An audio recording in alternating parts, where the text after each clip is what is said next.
Alam kong may kakaiba sa loob ng campus ministry ng isang university sa Cebu. Napatunayan ko ito noong unang beses akong pumasok doon.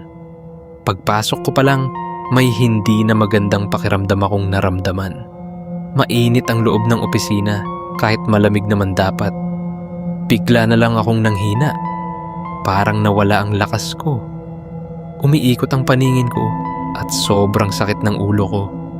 Sa amin, kapag ganito ang nararamdaman lalo na sa bagong lugar, palatandaan na iyon na may espiritu sa paligid. Pinilit ko pa ring mag-fill up ng form habang pawis na pawis.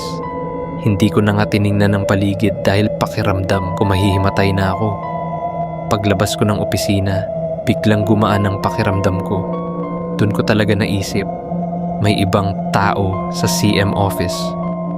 Lumipas ang ilang linggo. Bumalik kami sa CM office para sa isang Taizé prayer. Gabi na yon, mga bandang 7:00. Tahimik ang lahat.